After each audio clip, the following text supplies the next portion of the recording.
మీరు exercise continue చేయండి.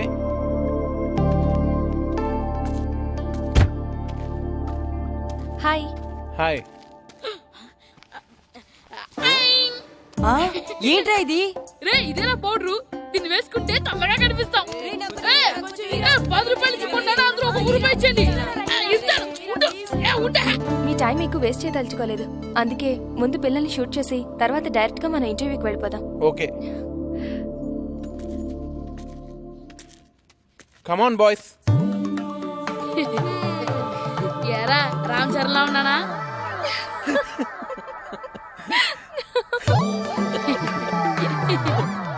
ముఖాల నుండి ఆ పౌడర్ ఏంట్రా, తుడుచుకోండి. ఈ గ్లామర్ కూడా పోగొట్టేసరే. అందరూ వరుసగా నించోండి. నిలబడండి రా. సుధీర్, పిల్లలందరినీ వరుసగా షూట్ చేయి. ఓకే.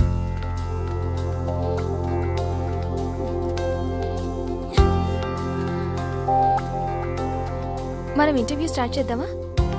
ఒక్క నిమిషం. ఓకే. శ్రీను, అందరితో ప్రాక్టీస్ చేయించు. సరే మాస్టర్. టీవీలో మొత్తం ఈయనే కనిపించాలని ప్లాన్. చూసావా మీ చెల్లి నాకు ఎంత అన్యాయం చేసిందో? ఏం చేసిందండి? షూట్ చేయలేదు నన్ను. అయ్యయ్యో, మీరు సొంత బావా, మిమ్మల్ని ఎందుకు షూట్ చేసి చెప్పండి. షూట్ చేయడం గన్న పెట్టి కాదే, కెమెరా పెట్టి. టీవీ కోసం మన ఊరు ఫుట్బాల్ టీం మీద ప్రోగ్రామ్ చేసింది. ముందే చెప్తే నేను ఫుట్బాల్ ఆడేవాడిని కదా. నువ్వు ఇంట్లో నన్ను ఆడినట్టు. నీకెందుకు వచ్చిన ఆటల్లే బావా, నువ్వు ఈ ఊరిని బాగా డెవలప్ చేయి. ఆదర్శ గ్రామ పంచాయతీ ప్రెసిడెంట్ గా నీతో స్పెషల్ ఇంటర్వ్యూ నేను చేస్తాను. అంటే ఇంకెప్పటికీ చేయవన్నమాట. బావా అది సరే కానీ టీవీ ప్రోగ్రామ్ ఎన్నింటికే? ఇదిగో వచ్చే టైం అయింది, టీవీ ఆన్ చేయి.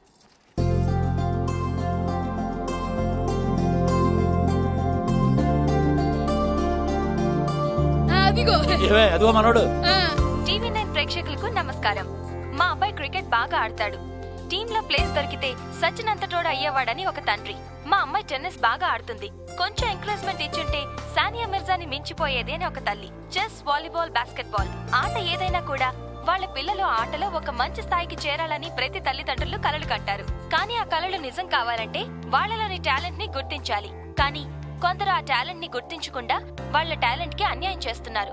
అలా తన స్టూడెంట్స్ కి జరిగిన అన్యాయాన్ని ప్రతిఘటించిన వ్యక్తిని మీకు పరిచయం చేస్తున్నాం. ఈయన పేరు రాము. సకినేటిపల్లి హై స్కూల్లో తెలుగు టీచర్ గా పనిచేస్తున్నారు. తూర్పు గోదావరి జిల్లా సబ్ జూనియర్ ఫుట్బాల్ టీమ్ లో తన స్టూడెంట్స్ ని సెలెక్ట్ చేయనందుకు సెలెక్ట్ అయిన టీం ని తన ఊరి టీం తో ఓడిస్తానని చెప్పి డిస్ట్రిక్ట్ కోచ్ తో ఛాలెంజ్ చేశారు.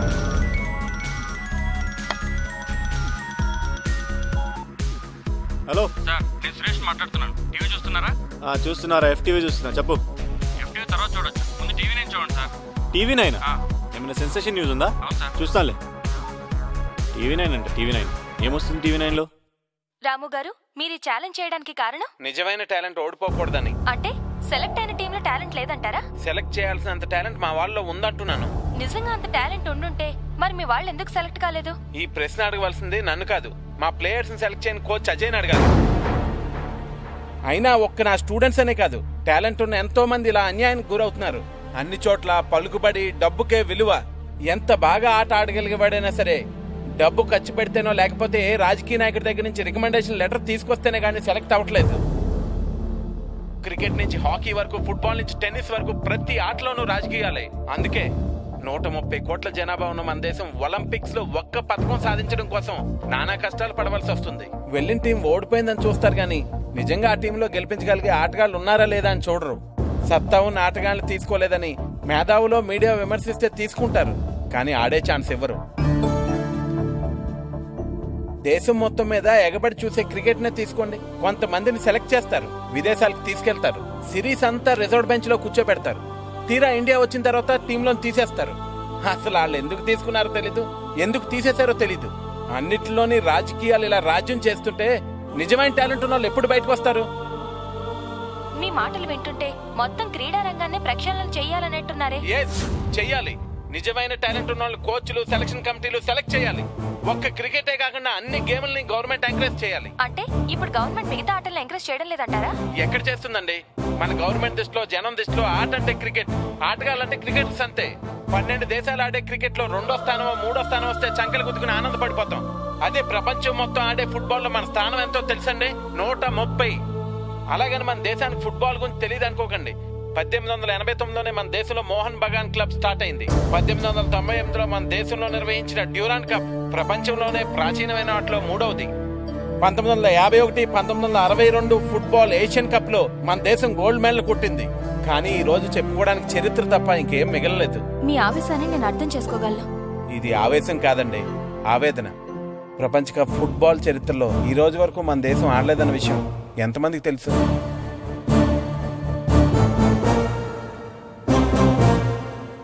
నిజానికి మన దేశంలో టాలెంట్ లేక కదండి, ఆ టాలెంట్ ని ప్రోత్సహించేవారు లేక.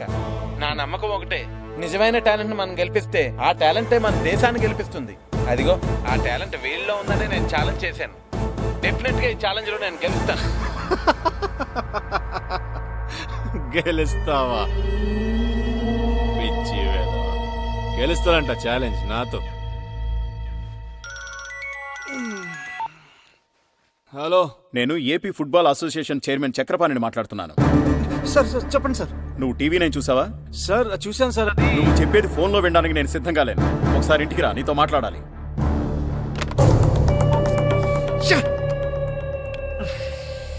వాట్ మిస్టర్ అజయ్, ఏంటిదంతా? నీ ఇష్టం వచ్చినట్టు ఛాలెంజ్ చేయడానికి ఇదేమైనా నీ ఇంటి విషయం అనుకున్నావా? అది కాదు సార్, వాళ్ళ పిల్లల్ని సెలెక్ట్ చేయలేదని వాడు నోట్కొచ్చినట్టు మాట్లాడాడు. దాంతో ఎమోషన్లో. బాధ్యత కలిగిన పోస్టులో ఉన్న వ్యక్తి ఎమోషన్ ని కంట్రోల్ చేసుకోగలగాలి. ఇప్పుడు చూడు, సీన్ మొత్తం పబ్లిక్ అయిపోయింది. రేపు జరిగే మ్యాచ్ లో నీ జట్టు గనక ఓడిపోతే మన అసోసియేషన్ పరువు మొత్తం నాశనం అయిపోతుంది. అబ్బే, అలాంటిదేం జరగదు సార్. నా టీంని ఓడించడం వాడి వల్ల కాదు. ఓడించలేరని నువ్వనుకుంటున్నావు, ఓడించగలరని నేననుకుంటున్నాను. ఆ ముగ్గురు పిల్లలు పెద్ద టాలెంటెడ్ కాదు సార్. నీకా పిల్లల గురించే తెలుసు. నాకు వాళ్ళని ట్రైన్ చేసే వ్యక్తి గురించి బాగా తెలుసు. మాజీ నేషనల్ ప్లేయర్ సాకేత్రం పేరు ఎప్పుడైనా విన్నావా? విన్నాను సార్. నీతో ఛాలెంజ్ చేసింది అతను.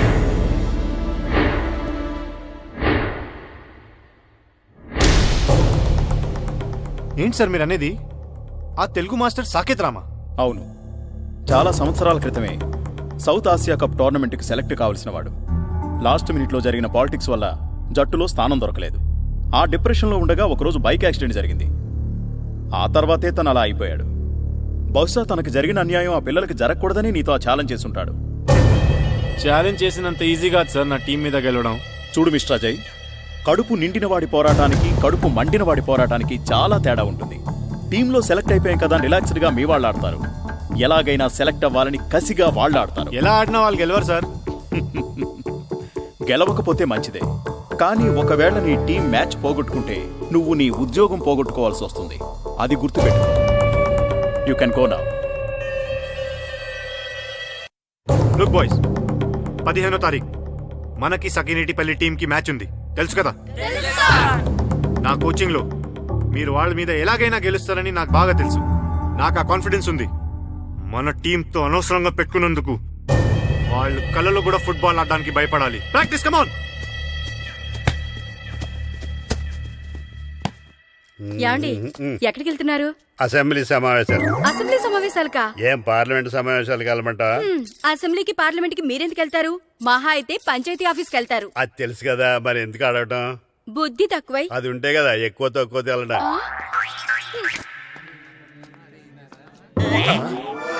అమ్మో, మన కోసం చాలా మంది జనం వెయిట్ చేస్తున్నారే.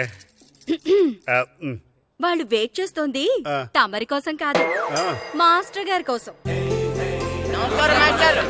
నమస్కారం. ఏంటి అందరూ ఒకేసారి వచ్చారు? మీకు థ్యాంక్స్ చెప్తాను మాస్టారు. థ్యాంక్సా? ఎందుకండి? ఎందుకంటారేంటండి, మీ వల్లే కదా మా పిల్లలందరూ టీవీలో కనిపించారు. పిల్లలకి ఫోటోలు తీస్తేనే ఫ్రేమ్లు కట్టుకుంటాం. అలాంటిది పిల్లలందరూ టీవీలో కనపడ్డారంటే మీ వల్లే కదండి. మీ పిల్లలు టీవీలో కనపడ్డారంటే దానికి కారణం నేను కాదు, ప్రియా. ఆవిడే లేకపోతే ఈ ప్రోగ్రాం ఉండేది కాదు. మాస్టర్ కరెక్ట్ గా చెప్పారు. మీరు థ్యాంక్స్ చెప్పదలుచుకుంటే నా మరదలు ప్రియాకి చెప్పండి, లేకపోతే నాకు చెప్పండి. మీకెందుకు? పర్మిషన్ ఇచ్చినందుకే. నిన్నటి వరకు వీళ్ళు గెలుస్తారో లేదని చిన్న బెంగ ఉండేది. కానీ టీవీలో మీ మాటలు విన్న తర్వాత వీళ్ళు తప్పకుండా గెలుస్తారన్న నమ్మకం కలిగింది. నిజానికి ఇప్పుడు వరకు మీరు చేసిన ఛాలెంజ్ గురించి గానీ ఆట గురించి గానీ పెద్దగా పట్టించుకోలేదు. మీరు చెప్పింది విన్న తర్వాత మన ఊరు జట్టు గెలిస్తే బాగుండు అనిపిస్తుందండి. గెలిస్తే ఏంటంటే ఆల్రెడీ గెలిచినట్టే.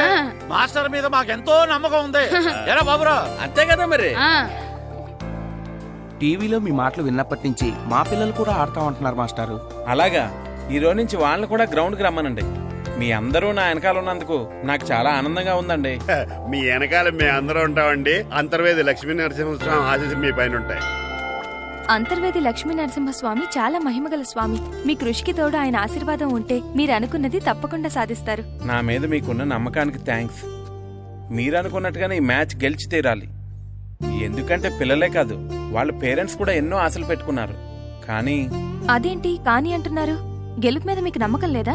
నమ్మకానికి నమ్మకం నిజమవటానికి మధ్య చాలా తేడా ఉంటుందండి. మనం గెలవాలంటే మనం బలం గురించి తెలుసుకుంటే సరిపోదు, అవతలి వాళ్ళ బలం బలహీనతల గురించి తెలుసుకోవాలి.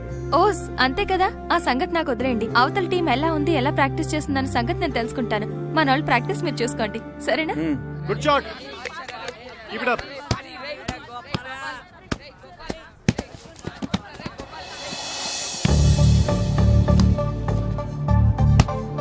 Nice goal.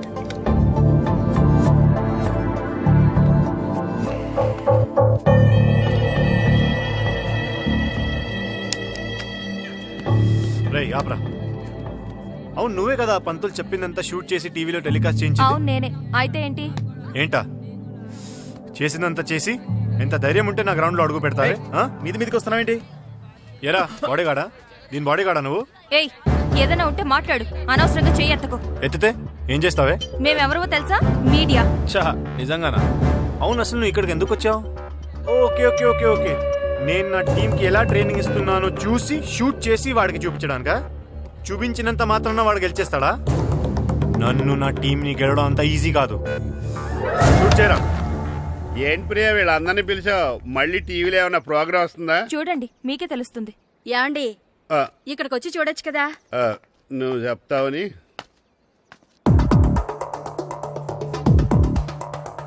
వాళ్ళందరు షూలు చూడండి రా ఎంత బాగున్నాయో. అబ్బా ఒక్కొక్కరికి ఒక్కొక్క బాల్ ఉందిరా ప్రాక్టీస్ చేసుకోవడానికి.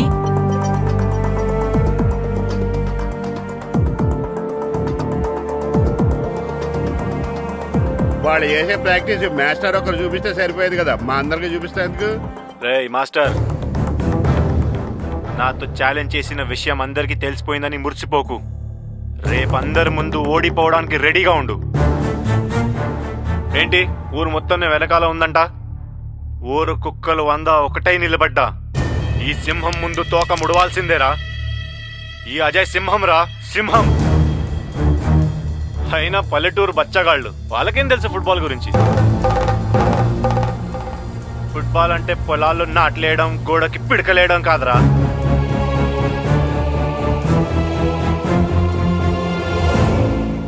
అప్పుడు ఛాలెంజ్ కాదు, ఇప్పుడు మళ్ళీ ఛాలెంజ్ చేస్తున్నా. నీకు మీ ఊరు వాళ్ళకి దమ్ముంటే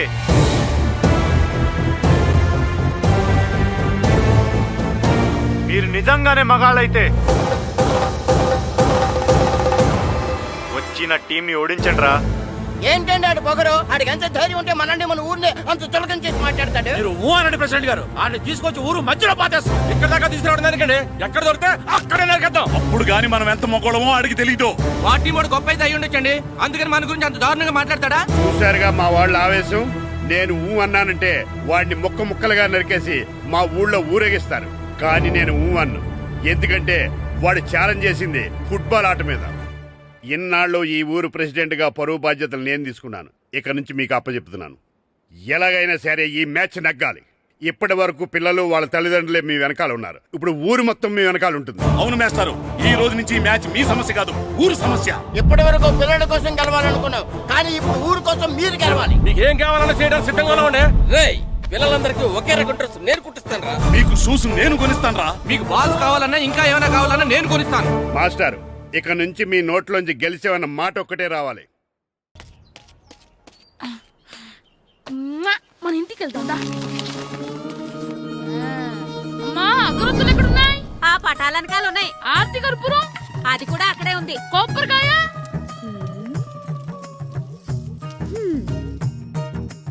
ఏట్రా ఎప్పుడు లేని ఇవన్నీ అడుగుతున్నావు? దేవుడి మీద భక్తిగాని పెరిగిందా? ఇవన్నీ దేవుడికి కాదు, నా ధీరుడికి. నా మీద ఉండే ప్రేమతో